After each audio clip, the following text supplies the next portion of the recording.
What's happening, guys? Welcome back to the channel and welcome to another DIY video. Today we're going to be working on the G80 M3. This is my 2023 British Racing Green Individual G80 M3, and as you guys can see, we've got a few mods on the car already, but today we're going to be doing something pretty drastic. We're actually going to be lowering the car because, as you guys can see, we've got some really terrible ride height at this current moment, especially with the aftermarket TEs on here. The car is dirty, but we're going to do this anyway, so just wanted to give a quick shout out to the guys over at Keys Motorsports for sending over today's suspension. So today's video is sponsored by them. We're going to be installing AST lowering springs on the G80. I'm going to show you guys how to do it. Let's get to it. And just to show you guys what we've got, this is the care package from Keys Motorsports. So if you guys are looking for suspension or any type of modifications or anything for your BMW, Supra, Mini, you name it, they've got it for you. So huge thanks again to them. And so these are going to be lowering springs.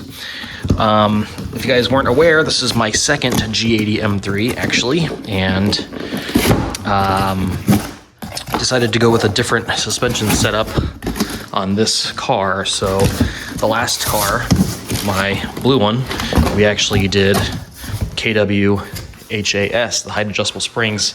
They were okay. They were super comfortable, but I think for this car, I wanted to keep it pretty simple and just do some lowering springs, and AST has gotten tremendously amazing reviews. I know a couple guys that are running these personally, and they do the job. So this is exactly what I'm looking for.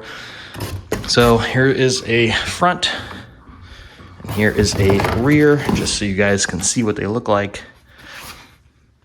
So I've done, like I said, I've done suspension a couple times before, plenty of times before, and I have done it on the G80 already, so I kind of know what I'm getting myself into. It's a little bit different, I guess, with this being an X-Drive car. We just need to worry about the axles here in the front because we do have, it is an all-wheel drive car, so the suspension setup's a little bit different in the front, but generally speaking, it should be the exact same process in terms of install. So let's get to it.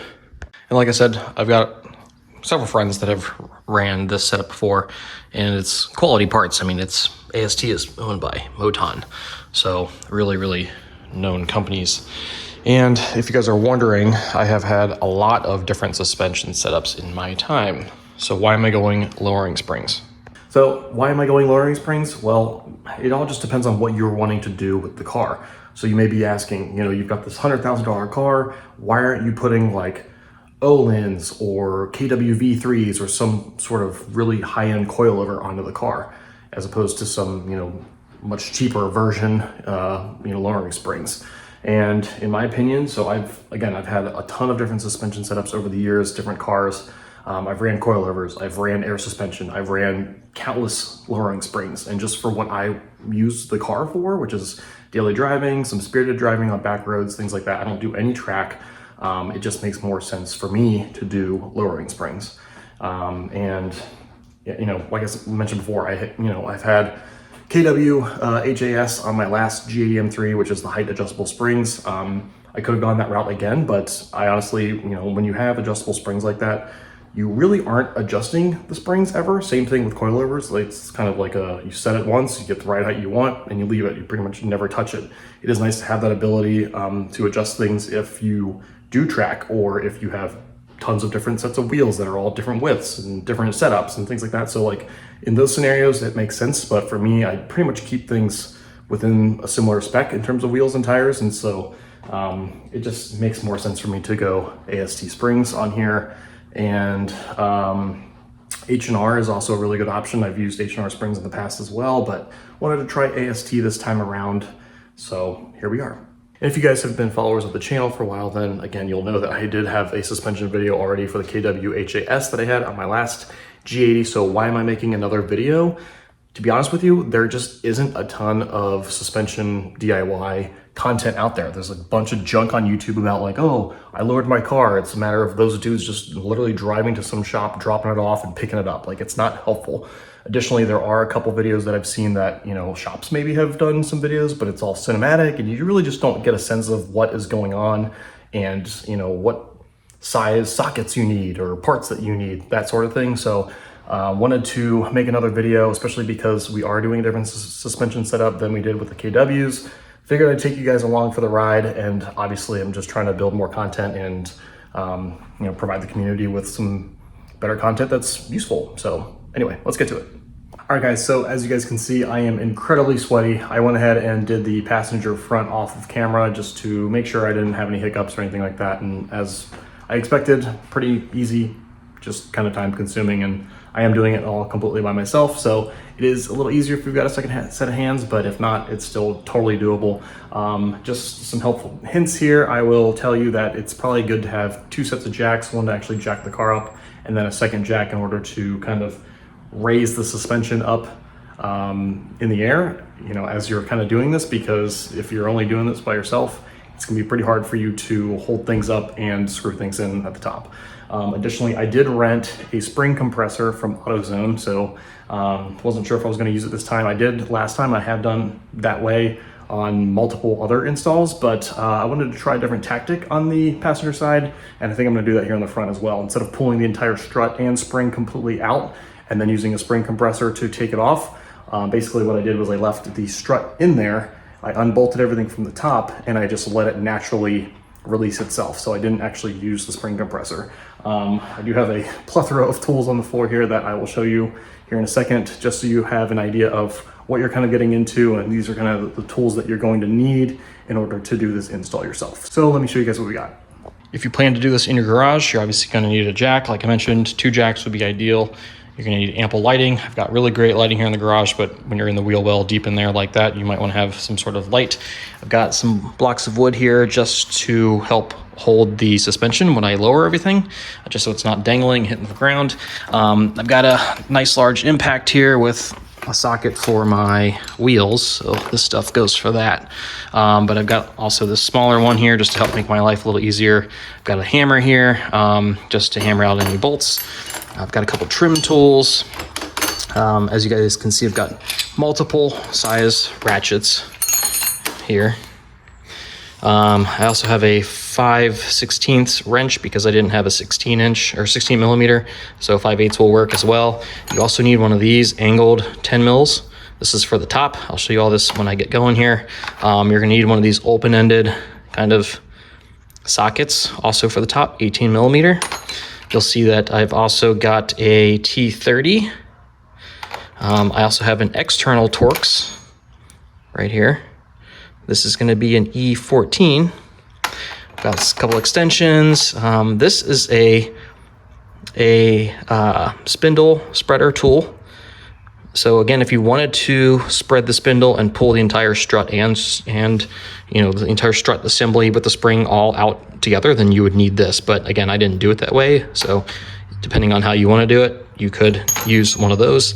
I also have a 5/8 here, a 16 mil. I've got a 10 mil, some adapters, a couple 10 mils, screwdriver.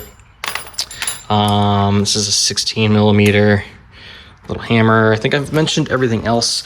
Additionally, when you're doing this, you want to make sure that you don't have anything like this in your suspension. So I pulled the dust cap or the dust sleeve off of the strut, and this was just kind of sitting in there. So when you buy a car brand new, they actually put these little plastic bump stops in the suspension that kind of wraps around. It's just a plastic bump stop. They do it for shipping purposes, and most dealers are good about taking these off, but this one was, all it was loosened like that, and it was just left in the dust shield. So this is trash. So I'm just gonna make sure that I don't have that in here or either of the rears when we get there. But yeah, this is everything that you're gonna need in order to do this install. Additionally, I will say, I did pull out the wheel wells just to make my life a little easier because I am leaving the strut assembly in there. I wanted to be able to swing this whole thing out in order to pull the spring and stuff out. In order to do that, you need more clearance. And so in order to get more clearance, you pull out the plastic wheel well. So it's a bunch of 10 millimeter screws, which I'll show you here in a minute. But additionally, there are these 3 rivet screws. 1, 2, 3, and unfortunately those are single time use. And just to show you what those look like, these are the rivet screws. So when you pull them out, or what you do is you push in the little pin that's on the inside there, and it'll release, kind of squeezes together, it'll release and you can pull this out. But the problem is you can't reuse this. So I need to buy some new ones. I do have a rivet gun and some different sized rivets here, but unfortunately all of the ones I have are a little bit too big. So when I figure out what size rivets you need, I will put that in the description, hopefully as, you know, with a link as well. So that is one other thing that I've learned. But yeah, so I've got the front driver's side or passenger side done. We're gonna work here on the driver's side, and I am in the process of jacking the car up in the air and taking the wheel off. All right, so once you get your wheel off, I'll just kind of talk real quick about what we have in here and what you're gonna kind of need to do in order to do this. So you'll see a bunch of brake lines and sensors and things like that. So what we need to do is get them off of this bracket right here, because basically what we're gonna do is we're gonna lower this entire suspension assembly with the rotor and all this stuff. And in order to do that, we are going to put quite a bit of stress on these lines if we do not take these off the bracket. So all you need to do is kind of pull these out of the bracket, and the bracket is actually screwed in place. You'll see that there are a couple screws right here. There's this long screw right here, there, and down there on the bottom right here. And so those are two really long bolts that have 16 millimeter nuts on them. So you'll need a 16 on this side as well as a 16 on this side. So that's why I have two, or you can use a 5/8 on one side and a 16 millimeter on the other, because we're gonna hold one side, unscrew the nut on both top and bottom, and that will allow this bracket to come loose. But what we wanna do first is kind of pull all these off of here out of the way. And additionally, you'll see up here, we've got a Torx screw right there holding this sensor into place. So we need to also remove that just to be sure. This is a T30. So you want to go ahead and take that T30 off right here, take that screw off, and just dangle the sensor out of the way. So additionally, I'll pull this one off of here. So this one, same thing, you just want to pull up on it to get it out. And this is kind of where some power tools actually come in handy, just to help make your life a little bit faster, a little bit easier. So again, this is a T30. I'm gonna go ahead and remove that. And what I like to do is, so I don't lose the screw, what I like to do is kind of just hand thread this back into place here on the little strut tower here, or on the shock. So you'll see this is held in here by a grommet as well. So we're just gonna pull that up and out of the way. Additionally, we need to, the suspension, so this here, we need to remove as well. So we don't need to remove it completely, but there is a 16 millimeter nut on this side, way back in here, that we need to remove in order to get this out. And that way, that's why I have the hammer. So once I take that screw out, you just want, or the nut off, you just want to hit it that way, and it'll pop out. Okay, now we're gonna take these two nuts off. So we're gonna want to take a 2/16s, 16 mils. Again, power tool comes in handy, so you could do it by hand if you wanted to, but I'm gonna use the power tool.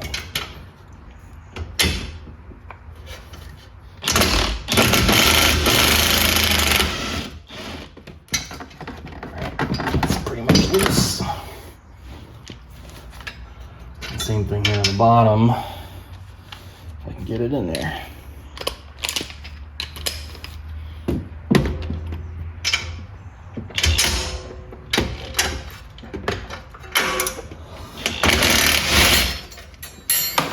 All right, there we go.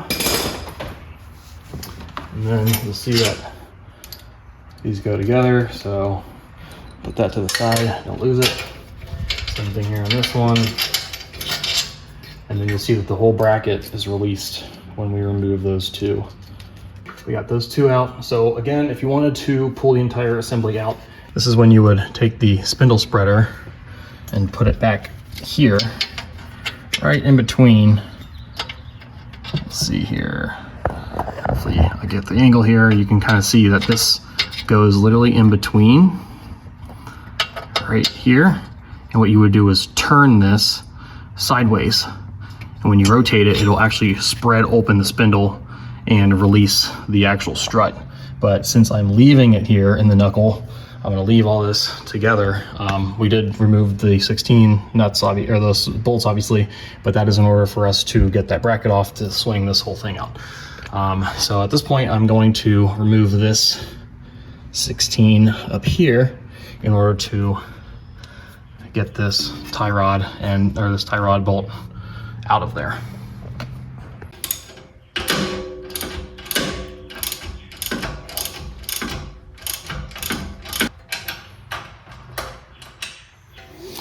All right, so when you're removing this 16 back here, I will say that the screw side, the threaded side, actually has a T30 on it as well. So when you screw this back in, what's gonna happen is the entire thing will spin eventually. So what you need to do is use a wrench, 16 wrench, to tighten this and also hold the little threaded part of it with the T30 in place, just so you know. And then we'll take my hammer here and just kind of knock this out. Get it loose there. What I'm also gonna do is once I raise up all of this in the air, it'll take some of the tension off of this, and I will be able to get this off a little easier. But at this point, we can move to the top real quick and I can show you what we're doing up there. Moving to the top here, we need to remove this piece here in order to get this out.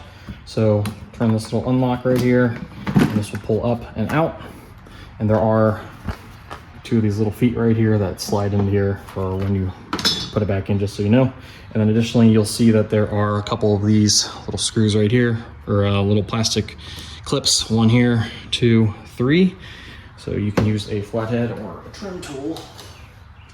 This is where my trim tools come in handy. And you'll see how these work. Just kind of prop them up a little bit. You can use your fingernail. I like this tool because it is really super thin, like a fingernail, without actually screwing up your fingernails. And then you can pull this up. And this is how the clip comes out, just so you're aware. This is what those clips look like. So there's 3 of those. Basically, remove the center pin first. Sometimes the pin comes out on its own. Just don't drop it. And then you can pull out the rest of it, just like so. And then number 3, just like that. And now we're able to pull this piece up and out. So now it's loose. And additionally, what we need to do, this is the electronic dampening control here. And so what you need to do is actually unplug this. So if you pull up on this, it'll release from the clip here. There we go. And then we can grab it here. It's a Molex plug, squeeze it and unplug it. Got the wire underneath here, under the strut tower here, or the strut brace. And then you're able to pull this up like that and out. So this piece comes completely out. And then here we can pull up on the grommet and slide this back a little bit, and all we need to do is grab this whole thing and pull up, and it unplugs just like so. So now we can move this to the side as well. And so all of that was just to expose this 1, 2, 3, 4 torques. So this is the external torques, E40.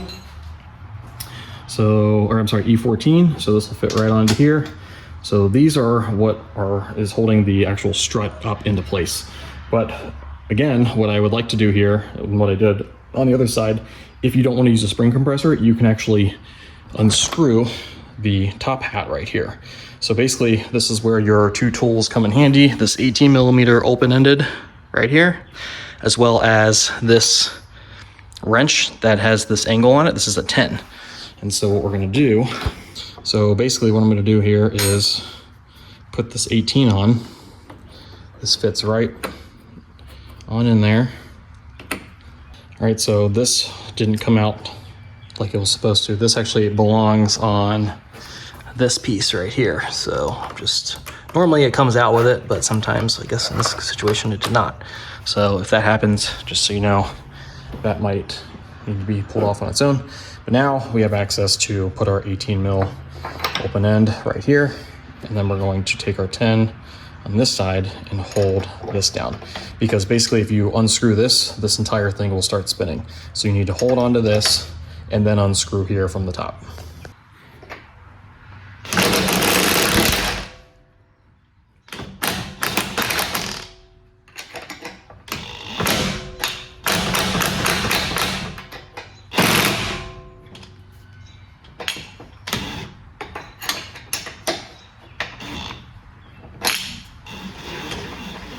There we go. And now that top hat is basically going to come off. So I'm gonna not unscrew it all the way because I don't want this pulling it out at me. So I'm just gonna leave it a little bit tight like that. But the good thing is we've gotten it loose. So no big deal. Now what we can do is we can start kind of unscrewing these 4 as well while we're up here on the top.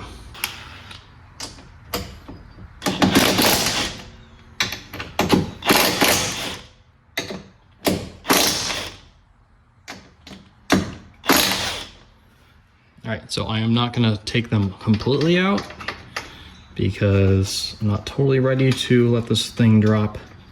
So I'm gonna just leave it kind of hand tight and make sure that it doesn't drop on me down below. All right, so at this point, before we use my little air jack here to jack this up and hold this up in the air and unbolt things at the top, what I wanna do is, like I mentioned earlier, would be, I'd advise you guys to remove the wheel well out of here because it'll give us just an extra amount of clearance in order to swing this out. Again, this is if you are not planning to pull the entire strut assembly out of the knuckle like I'm planning to do. I'm just planning to swing this whole thing out. So it kind of pops the axle out and goes this way, but in order to get the entire assembly out from the wheel well area, you know, without hitting the fender, we want to have as much clearance as possible. So you just want to take a bunch of 10 millimeter, or take a 10 millimeter socket here and remove all of these. There's a bunch of them. I'm not even sure how many, at least 10 of these to get the wheel wells out. So, and again, I've got the upgraded IND RKP wheel wells here at the front just for the extra clearance, and especially now that we're lowering it, it should be really handy to have it.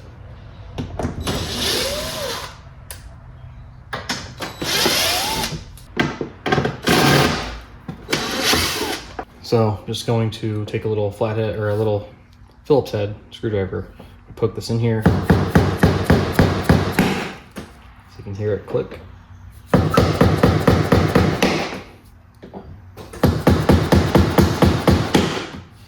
And then take my little trim tool here, try to get underneath it, and then pull out. So that's how you release these. Rocks and stuff will start coming out as well. There we go, all 3. And once you get all of these screws out, just FYI, there's also like 3 on the underside of this back part. It's easier to pull out the front one first. Okay, so now you can see I've got both wheel wells out. And now what I'm gonna do, I'm gonna take my little air jack here, because again, I did say that you should have 2 jacks. So I've got 1 jack holding this up, holding the car up, and 1 jack to put some pressure or relieve some pressure off of this, / it'll also hold this kind of in place as I unscrew the top stuff. So I'm just gonna turn this on here and put some tension on. All right, so I'm gonna jack this up.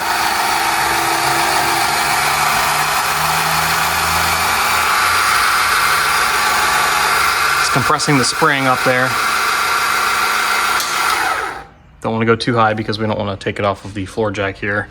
But we do want to be able to take the tension off of this little control arm here and be able to hit it with a hammer on the back side in order to get that out.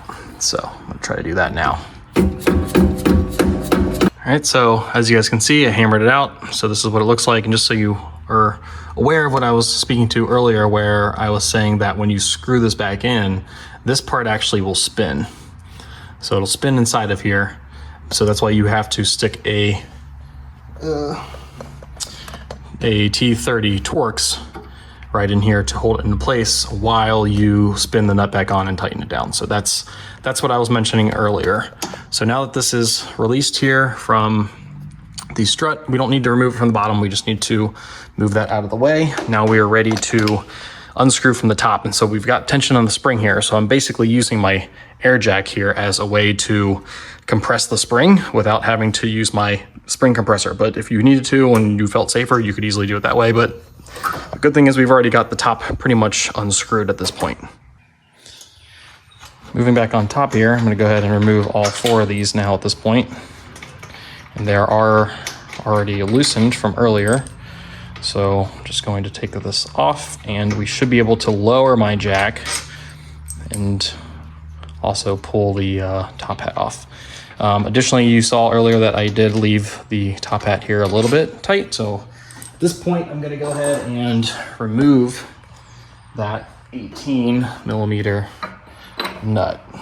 So, and it is only just hand tight at this point. So now that we've got that off, this whole thing is pretty much ready to come out. So there's the nut for that. And so what I'm gonna do is I'm gonna slowly start lowering, and you'll see that it'll decompress the spring on its own.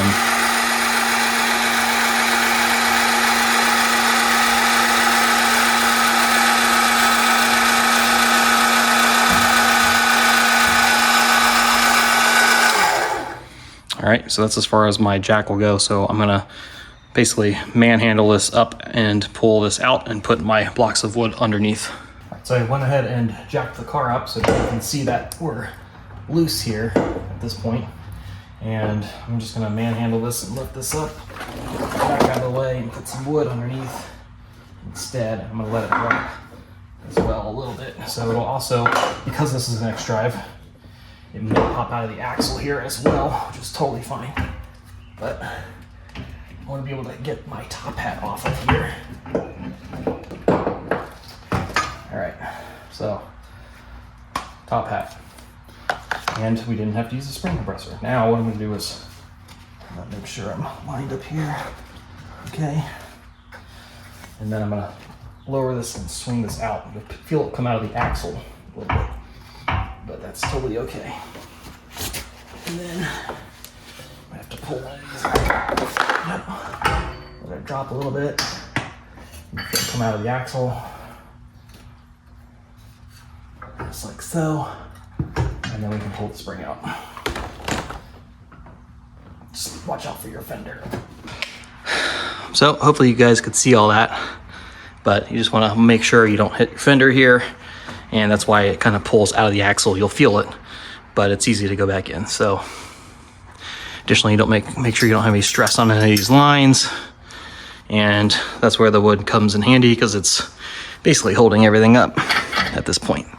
Take my spacer off, but this is the stock one here, stock spring. We're gonna reuse this as well. So again, this side didn't have that plastic bump stop from factory, so somebody took that one off, but was too lazy to leave the other one. So this is normal to keep, but yeah, so basically gonna swap this over. This is a comparison of the front stock versus the new AST stock. So it's a little bit lower. And I will say, when you're doing lowering springs, you just want to make sure, double check your instruction manual to see the orientation of the spring, because AST requires you to put these actually upside down. So the lettering that's on it is going to be upside down, which is contrary to what you would think, but that's how it needs to go on. The only other times I've heard of ASTs being a problem is when somebody installed them upside down or the wrong direction, and that causes some binding noises. So you just want to make sure you have it upside down with the words like so. Okay, this might be a couple minutes of me struggling to put this all back into place. So Just want to make sure that you'll see that we're reusing all this rubber on here.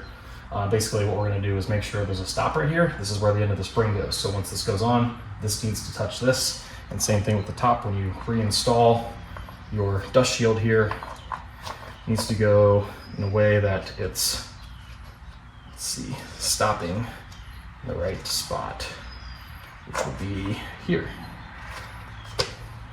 So it'll sit like that. And make sure your bump stop is in there. It's correct orientation, just like so, when you're reinstalling. All right, so now we kind of have to manhandle this again. Be very careful of the fender.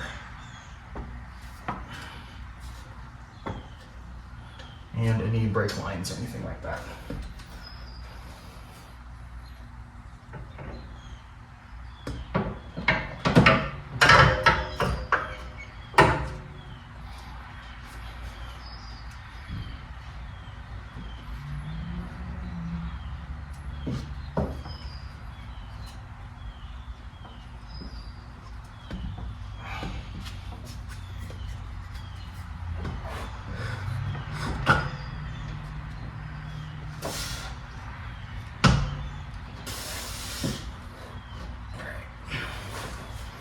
Now I have to pop the axle back in.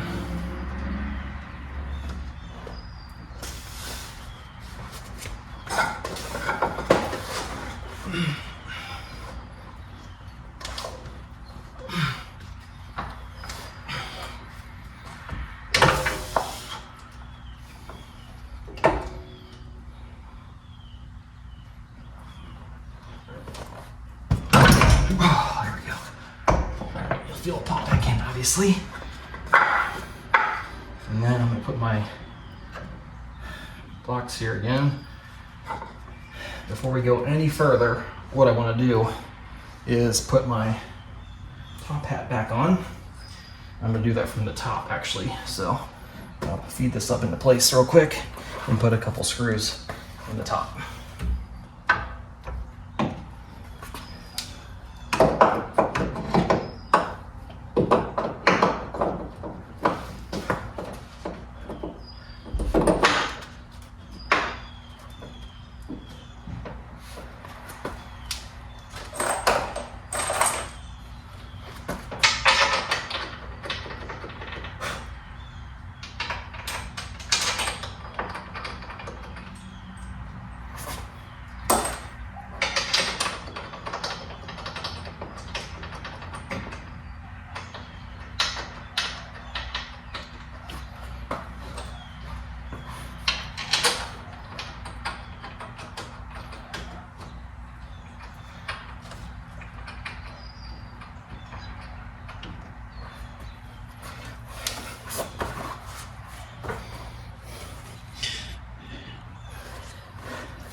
All right, now I'm going to realign this a little bit.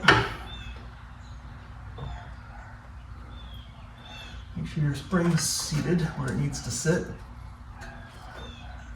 And then I'm going to jack this back up.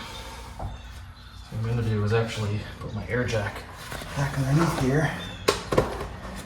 And try to jack this back up in the air if I can.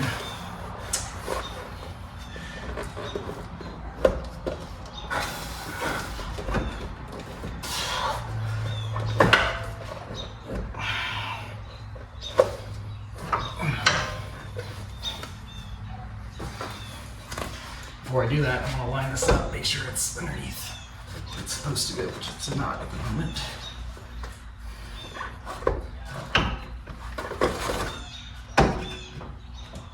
Okay.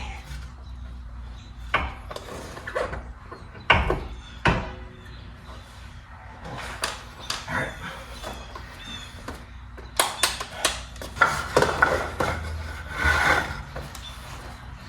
All right, so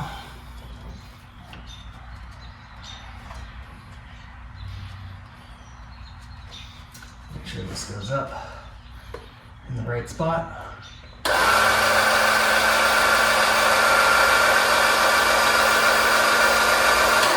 And again, at this point, you want to make sure your spring is in the right spot. It's hitting the rubber here on top and bottom.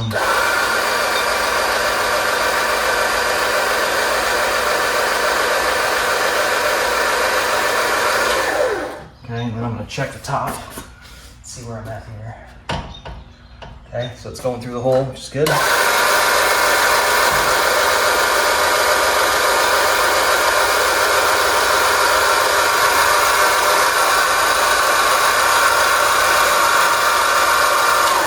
Okay, I'm gonna stop right there. And just so you guys can see what's going on, got it all up in there into place. I can fix this dust shield here, make sure it's all the way on here in a minute. But what I want to do, so I can pull this air jack out, I'm gonna go ahead and put this nut back on top. So again, this is gonna be an 18. Screw that on, and you'll see what I mean here when I start screwing this down, that it'll spin. That's why you have to hold the 10 as well. See, you'll see that it's spinning. This is just by hand, so you see the inner part spinning. So it's no longer getting tight. So that's when we need to use the 10 wrench on that as well. Okay, so I'm just gonna make sure that I've got room here. Put my 10 in. And tighten.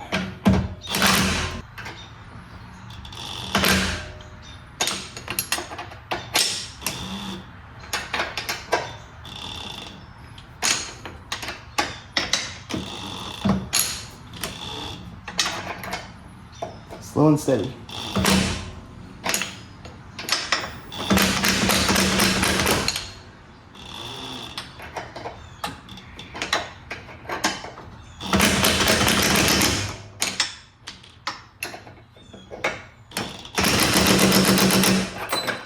Won't go any further, then you're good. Additionally, while I'm up here, I'm going to go ahead and tighten these 4 external torques as well. So at this point, everything should be back into place. We can go ahead and lower my air jack. So at this point, the strut and everything is all up into place, tightened up all on top here. So I can go ahead and start reinstalling all of these pieces up here. And down here, I can start reinstalling my screws and my bracket and putting all of the lines back together. So starting up here again, I'm gonna just reinstall the EDC wiring. It only goes on one direction. So as you guys can see here, this is the way it looks. So it only goes on one way. So just make sure that you're aligning everything correctly before you push it down, and you should be good to go. And you will see that this swivels. So as long as you have it in there and it pops in, then it doesn't matter. And then you can go ahead and put this back down in, pop this in place, just like so. Go ahead and reinstall this. Let's see, let's go like that. Get the line here. And then you want to make sure that these all line up right here.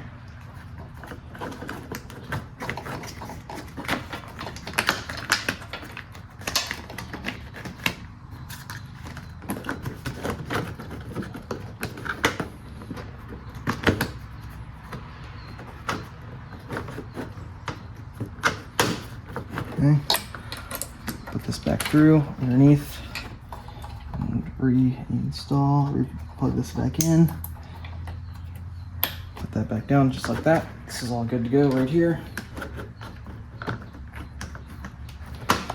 And then we'll install our three little retaining clips here, just like so. 1, 2, 3. And finally, this one back here.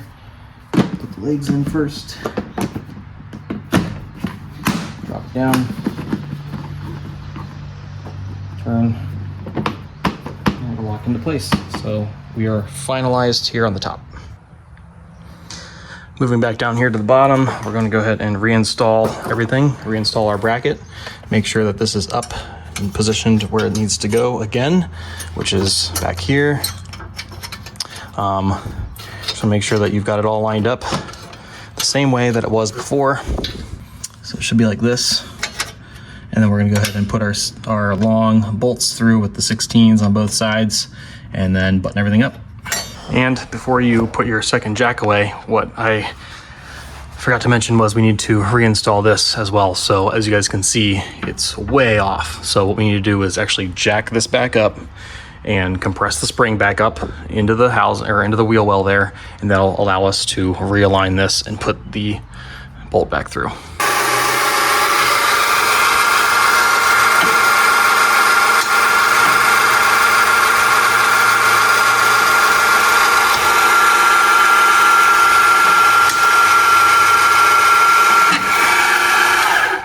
Just like so.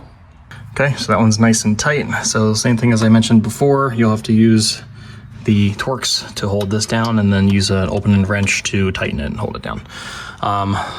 Moving on to this one, go ahead and remove this again and then go ahead and install your little line. So this guy.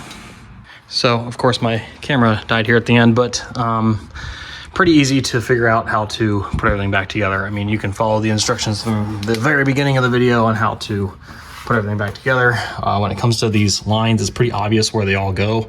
I know we took off quite a few things, but it's very obvious the way the lines are all shaped. You can kind of tell where they need to go, but if you need a reference, here's how it looks. So just be mindful that it's connected back here as well.